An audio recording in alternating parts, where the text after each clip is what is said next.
اعوذ باللہ السمیع العلیم من الشیطان الرجیم من حمزہ ونفخہ ونفسہ بسم اللہ الرحمن الرحیم ربی یسر ولا تعسر وتمم بالخیر ربی زدنی علما لقد سمع اللہ قول الذین قالوا ان اللہ فقیر ونحن اغنیاء سنکتب ما قالوا وقتلهم الانبیاء بغیر حق ونقول ذوقوا عذاب الحریق ذلک بما قدمت ایدیکم وان اللہ لیس بظلام للعبید۔ دو آیتیں ہیں، آیت نمبر 181 182 سورہ آل عمران اور چوتھا سپارہ۔ بے شک اللہ نے سنا، اللہ نے سن لیا، اللہ نے سن لی جنہوں نے کہا کہ اللہ محتاج ہے، اللہ فقیر ہے، ان اللہ فقیر اعوذ باللہ، اور ہم غنی ہیں، ونحن اغنیاء، اور ہم کیا غنی کی جمع اغنیاء ہے، اور ہم غنی ہیں۔ آپ لکھ رکھیں گے، اب لکھ رکھیں گے، اب ہم لکھ رکھیں گے ان کا کہا، سنکتبو ان قریب ہم لکھ لیں گے، ٹھیک ہے، یہاں ترجمہ اب ہے، ان قریب یعنی ہم لکھ لیتے ہیں ان کی باتیں جو یہ کہہ رہے ہیں، ہم لکھ لیں گے، سنکتبو ما قالو جو کچھ انہوں نے کہا ہے، ٹھیک ہے، اور انبیاء کو ان کا ناحق شہید کرنا، انہوں نے انبیاء کو ناحق شہید کیا تھا، نعوذ باللہ استغفر اللہ، بڑی یعنی بے رحمی بے دردی کے ساتھ انہوں نے انبیاء کے ساتھ ایسا سلوک کیا، اور فرمائیں گے ونقول، اور ہم کہیں گے اور ہم فرمائیں گے، ذوقوا عذاب الحریق کہ چکھو آگ کا عذاب، یہ بدلہ ہے اس کا جو تمہارے ہاتھوں نے آگے بھیجا، یہ جو تم نے کیا تھا اسی کا صلہ ہے اور کچھ تھوڑی ہے، اور اللہ بندوں پر ظلم نہیں کرتا۔ پچھلی آیت مبارکہ سے اس کا ربط یہ ہے، اس آیت مبارکہ کا، کہ پچھلی آیت مبارکہ میں اللہ تعالیٰ نے بیان فرمایا کہ اللہ کے راستے میں خرچ کرنے پر لوگوں کو بخیل نہیں ہونا چاہیے، ٹھیک ہے، بخل سے کام نہیں لینا چاہیے، بخل اچھی چیز نہیں ہے، کیونکہ دنیا اور آخرت کی میراث یہ سب اللہ ہی کی ہے۔ تو پچھلی آیت مبارکہ میں اللہ تعالیٰ نے یہ بیان کیا تھا اور اسی پر زور دیا۔ اب ان آیات میں یہود کے اعتراضات کا اللہ تعالیٰ نے جواب دیا ہے، اللہ تعالیٰ نے بیان فرمایا ان کے اعتراضات کے جواب کو، اور ان کا جواب کیا دیا ہے، اور جواب اللہ تعالیٰ نے یہ دیا، یہودیوں کی بے کہنا چاہیے کہ تمیزی والی بے تمیزی،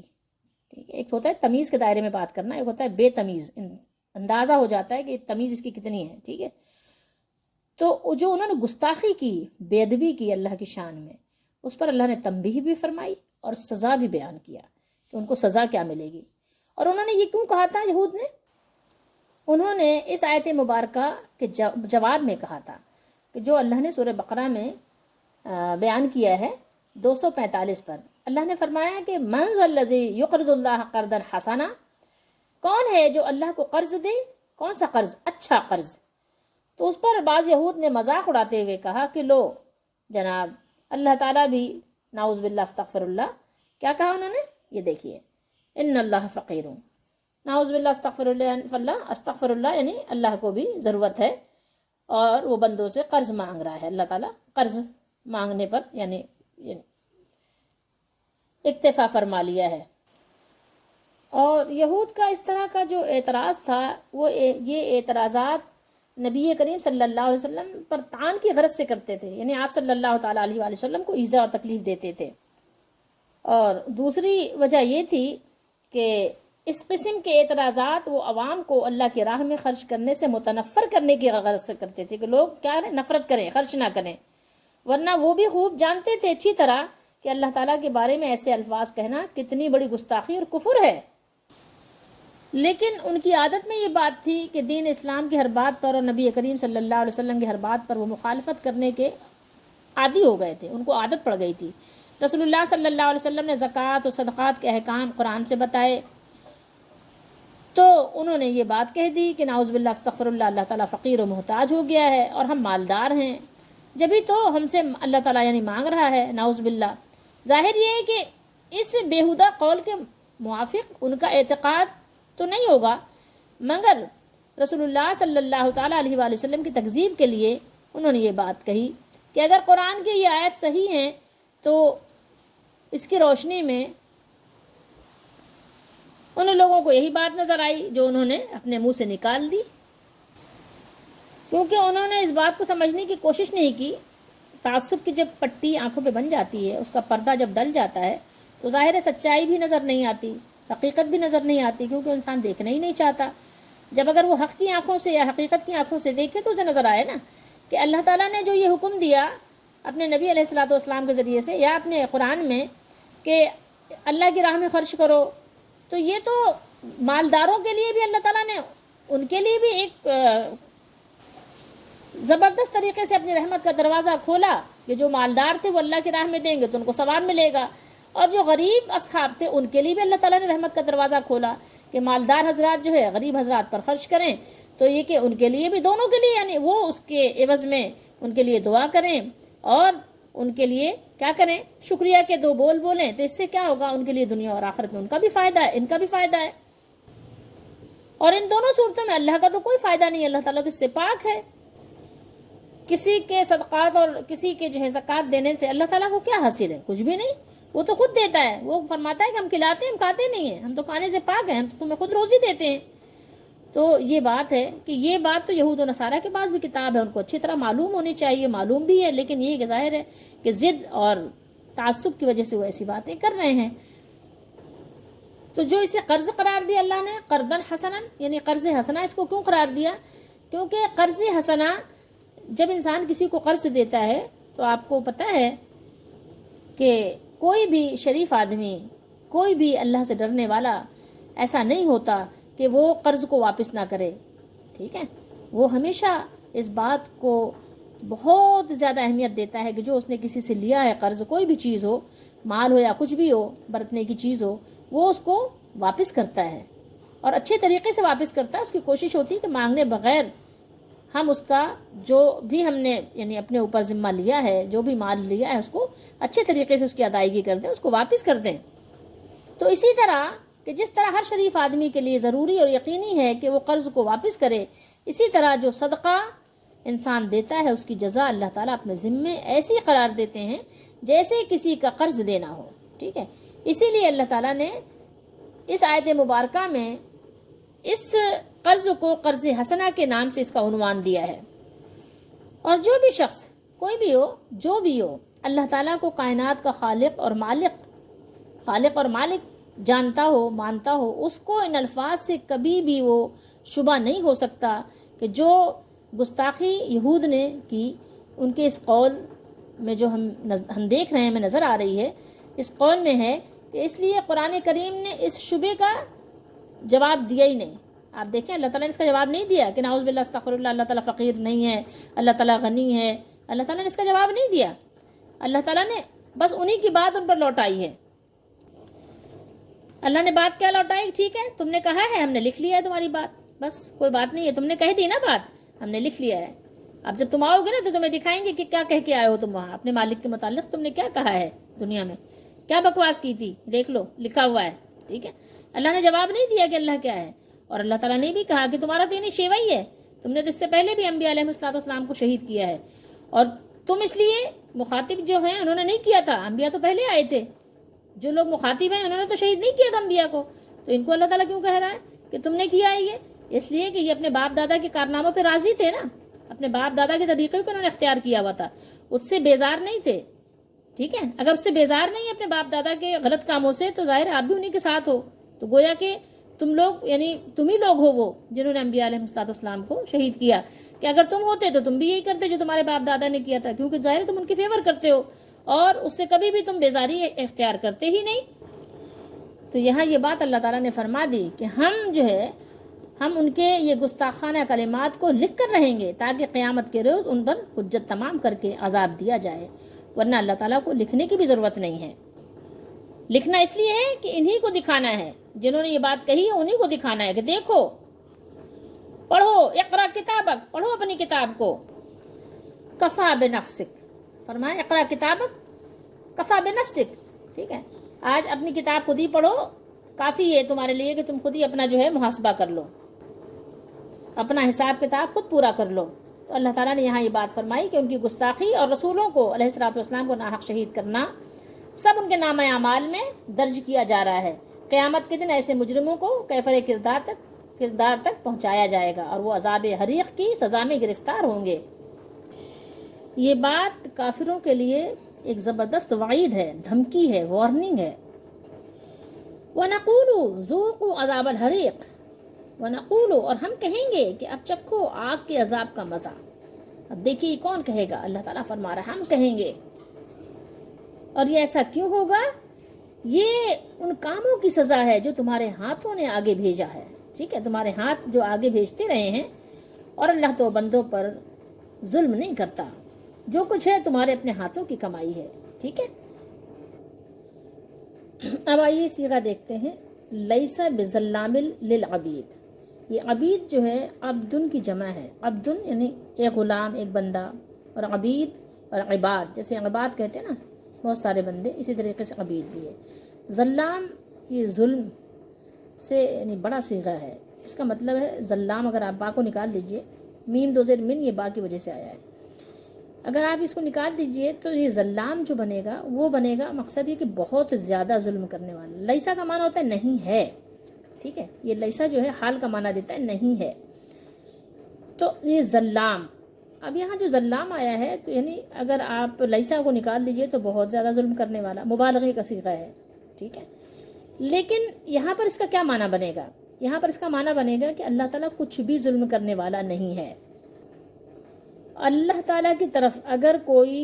ایک رتی کے برابر یا ایک ذرے کے برابر ظلم کی نسبت کرے تو یہ کفر ہے۔ اللہ تعالیٰ ظلم سے پاک ہے، وہ سبحان ہے، اللہ تعالیٰ ظلم نہیں کرتا، وہ عدل کرتا ہے، وہ انصاف کرتا ہے، اس کے دربار میں ظلم ہے ہی نہیں۔ اللہ کی ذات پاک ہے، ظلم سے منزہ ہے، مبرہ ہے، اور اللہ تعالیٰ اپنے بندوں پر ظلم نہیں کرتا۔ یہاں ہم آپ کو اس کی ترکیب نہیں بتائیں گے، صرف اتنا جان لیجئے کہ اس کا ترجمہ ہوگا اللہ بندوں پر کچھ بھی ظلم کرنے والا نہیں ہے، یعنی بالکل بھی ایک ذرے کے برابر بھی اللہ تعالیٰ اپنے بندوں پر ظلم کرنے والا نہیں ہے، بلکہ معاملہ یہ ہے کہ تم جیسا کرو گے ویسا بھرو گے، تم جیسا کرو گے تمہارا ساتھ ویسا ہی معاملہ ہوگا، ٹھیک ہے۔ انصاف کے ترازو پر تمہیں رکھا جائے گا اور عدل کی کسوٹی پر تمہیں پرکھا جائے گا۔ کلام الہی کا مذاق اتنا بڑا جرم ہے کہ قتل انبیاء کے ساتھ اسے لکھا گیا ہے، اور یہود کو یہ عذاب شدید بلا وجہ نہیں دیا گیا، بلکہ ان کی بد اعمالیوں، بد کرداریوں کا طبعی ثمر اور عادلانہ سزا ہے۔ یہود کے اس گستاخی کے ساتھ ہی اللہ تعالیٰ نے ان کی دوسری گستاخی بھی ساتھ میں ذکر فرمائی ہے، ٹھیک ہے، یہ دوسرا ان کا جرم ہے، اور یہ بھی اللہ تعالیٰ نے یہاں ذکر کر دیا کہ یہ وہ لوگ ہیں جنہوں نے انبیاء علیہ السلام کی صرف تکذیب اور استہزاء ہی نہیں کیا، بلکہ شہید کر ڈالنے سے بھی انہوں نے گریز نہیں کیا، اس سے بھی باز نہیں رہے۔ تو ایسے لوگوں سے کسی نبی علیہ السلام، کسی رسول علیہ السلام کی تکذیب، جھٹلا دینا یا مذاق اڑانا، اس پر کیا تعجب ہو سکتا ہے؟ وہ کچھ بھی کر سکتے ہیں، جو شہید کر سکتا ہے وہ کچھ بھی کر سکتا ہے، جو جان لے سکتا ہے، جو اتنا بڑا جرم کر سکتا ہے، اس سے کچھ اور چھوٹا جرم کیا بعید ہے؟ اب غور کریے کہ ہمارے لیے بھی اس میں بہت ساری چیزیں ایسی ہیں جو ہم بطور سبق اپنے لیے لے سکتے ہیں، ٹھیک ہے۔ ایک تو یہ ہے کہ اللہ تعالیٰ کی بات کو من نوان ویسے ہی مان لینا، اس میں جرا بحث نہیں کرنا، اس میں اپنی عقل نہیں لگانا۔ اگر آپ اپنی عقل لگائیں گے تو گمراہی کے جو دروازے ہیں وہ کھل جائیں گے، اور جب وہ دروازے کھلتے ہیں نا تو ان کا بند ہونا بہت مشکل ہو جاتا ہے، کیونکہ پھر ایک دروازہ دوسرے دروازے کو کھول دیتا ہے۔ تو اس لیے اللہ تعالیٰ نے جو بیان کیا، اب اس سے کہ انہوں نے نتیجہ نکال لیا کہ اللہ تعالیٰ مانگ رہا ہے اور یہ ہے وہ ہے، ٹھیک ہے۔ تو ایک تو یہ ہے کہ ہمارے لیے اس میں اپنا بچاؤ بہت ضروری ہے، یہ راستہ جو ہے پرخطر بھی ہے، ٹھیک ہے، اور دشوار بھی ہے۔ اگر انسان کو سمجھ نہ ہو تو یہ ایسی گھاٹی ہے کہ جب انسان گر جاتا ہے نا تو پھر اس کے لیے نکلنا مشکل ہو جاتا ہے۔ اور دوسری بات جو یہاں پر اللہ تعالیٰ نے بیان کی ہے انبیاء علیہ السلام کو جو ان کے شہید کرنے کا، تو اس میں بھی ہمارے لیے ایک چیز ہے کہ غور کرنے کی، کہ کیا ہے کہ یہ شہید کن لوگوں نے کیا تھا؟ انبیاء علیہ السلام کو کس نے شہید کیا تھا؟ یہ قابل غور بات ہے، ٹھیک ہے۔ یہاں یہ بات قابل نظر ہے، قابل غور ہے کہ رسول اللہ صلی اللہ علیہ وآلہ وسلم اور قرآن کے مخاطب یہود مدینہ ہیں۔ کون ہے؟ مدینہ شریف کے یہود تھے، ٹھیک ہے۔ اور قتل کس نے کیا تھا؟ شہید کس نے کیا تھا؟ انبیاء علیہ السلام کا واقعہ ان سے بہت پہلے حضرت یحییٰ علیہ السلام، حضرت زکریا علیہ السلام کے زمانے کا ہے۔ تو اس آیت میں قتل انبیاء علیہ السلام کا جرم ان مخاطبین کی طرف کیسے منسوب کیا گیا؟ یہ تو ابھی مدینے میں ہے، یہ تو انہوں نے ان کا زمانہ بھی نہیں پایا۔ تو اس کی وجہ یہی ہے کہ یہود مدینہ اپنے سابق یہودیوں کے اس فعل پر راضی اور خوش تھے۔ انہوں نے کہا ٹھیک ہے، جو کیا انہوں نے اچھا کیا، نعوذ باللہ، صحیح کیا۔ وہی نا کہ تعصب کی پٹی بندھی تھی، اس لیے یہ خود بھی قاتلین کے حکم میں شمار کیے گئے۔ میں اور آپ بھی اگر کسی غلط کام پر راضی ہوتے ہیں تو میرے اور آپ کے لیے بھی اس میں سبق ہے۔ سمجھ لیں کہ اپنے استاد، اپنے مدرسے، اپنے مولانا، اپنے پیر، اپنے آبا اجداد، اگر ان کے کسی غلط کام کو آپ کہتے ہیں کہ ٹھیک ہے انہوں نے صحیح کیا، تو پھر آپ بھی انہی میں سے ہیں۔ جیسے کچھ لوگوں کا عقیدہ ہے ان اللہ علی کل شیء قدیر، کہ اللہ تعالیٰ ہر شے پر قادر ہے، تو کچھ لوگوں نے نعوذ باللہ یہ بات نکال لی کہ اللہ تعالیٰ جھوٹ بولنے پر بھی قادر ہے۔ نعوذ باللہ، استغفر اللہ، اس پر کبھی انشاءاللہ بات کریں گے۔ تو اب یہ کہی تو کسی اور نے ہے، لکھی تو کسی اور نے ہے، لیکن بعد والے بھی کیا کر رہے ہیں؟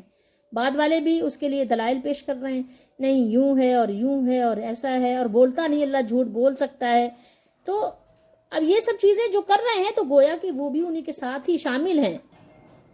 رسول اللہ صلی اللہ تعالیٰ علیہ وآلہ وسلم کی ایک حدیث شریف ہے، آپ صلی اللہ علیہ وسلم نے وضاحت فرمایا کہ جب زمین پر کوئی گناہ کیا جاتا ہے تو جو شخص وہاں موجود ہو مگر اس گناہ کی مخالفت کرے اور دل سے راضی نہ ہو کہ نہیں میں تو اس کے لیے اپوزٹ ہوں، میں تو اس کو برا سمجھتا ہوں، اس کو برا سمجھے، تو وہ ایسا ہے کہ جیسے کہ یہاں وہ موجود نہیں ہے، وہ اس میں شامل نہیں ہے، شریک نہیں ہے، یعنی وہ ان کے گناہ کا شریک کار نہیں ہوگا۔ اور جو شخص اگرچہ اس مجلس میں موجود نہیں ہے مگر ان کے اس فعل سے کیا ہے، راضی ہے، اس نے کہا ہاں یار جو وہاں اس دن ہوا واقعہ بہت اچھا ہوا، تو وہ باوجود اس کے کہ وہ نہیں تھا موجود، غائب تھا، لیکن نہ ہونے کے باوجود وہ ان کا شریک گناہ سمجھا جائے گا۔ آپ دیکھیے قرآن مجید کی آیت بیان کر رہی ہے۔ تو اس لیے ہمیں چاہیے کہ ہم کسی کی وجہ سے اپنے آپ کو جہنمی نہ بنائیں، کسی کی خاطر اپنے آپ پر جہنم کو واجب نہ کریں، اور کسی کی خاطر اپنے آپ کو جنت سے وہ دور بھی نہ ہونے دیں کہ اپنے آپ کو جنت سے دور کرنے کسی کی وجہ سے۔ بھائی ہر شخص قیامت کے دن کیا ہوگا، فردن آئے گا، کوئی کسی کا ساتھی بن کر نہیں آئے گا۔ یہ جان لیجئے ہر شخص اپنی ذات میں کیا ہوگا، اپنی ذات میں تنہا اپنے مالک سے ملاقات کرے گا، اپنے مالک کو حساب دے گا۔ تو اس لیے آپ اپنا خیال کریں، اپنی کمزوریوں پر رحم کریں، اور پھر دوسروں کا بعد میں کریے گا۔ تو ہمیں چاہیے کہ ہم اپنے آپ کو ہر جرم سے، جو بھی ہو کوئی بھی ہو، ہمیں اس سے کوئی سروکار نہیں کہ وہ کون ہے، کیونکہ ہم تو اللہ کی بارگاہ میں تنہا جائیں گے۔ تو اس لیے ہمیں جو ہے اپنی تیاری کرنی ہے، ہمیں اپنے مالک کے دربار میں سرخرو ہونے کے لیے ہر برے کام سے، ہر برے فعل سے اپنے آپ کو بیزار رکھنا ہے، اور اس سے کیا کرنا ہے، اس سے اپنے آپ کو بے دخل بھی رکھنا ہے کہ نہیں ہمیں اس سے کوئی سروکار نہیں، جس نے کیا وہ جانے، اس کا کام جانے، میں اس سے بیزار ہوں اور میرا اس میں کوئی عمل دخل نہیں ہے۔ ٹھیک ہے، تو اس لیے یہ ہمارے لیے بہت ضروری ہے۔ اللہ تعالیٰ ہم سب کو سمجھنے کی توفیق دے، اور اللہ تعالیٰ ہم سب کے کھوٹ کو دور کرے، ہمارے عمل کو خالص کرے، ہمارے تھوڑے کو بہت کرے، اور ہماری ٹوٹی پھوٹی کوششوں کو اپنی بارگاہ میں قبول و منظور فرمائے۔ ہمیں صحیح طریقے سے قرآن کو پڑھنے کی، سنت کے مطابق، صحابہ کرام کے فہم کے مطابق سے سمجھنے کی، اور اس پر عمل کرنے کی، اور اسے آگے پہنچانے کی توفیق عطا فرمائے، اور بے شک مدد اللہ ہی کی طرف سے حاصل ہوتی ہے۔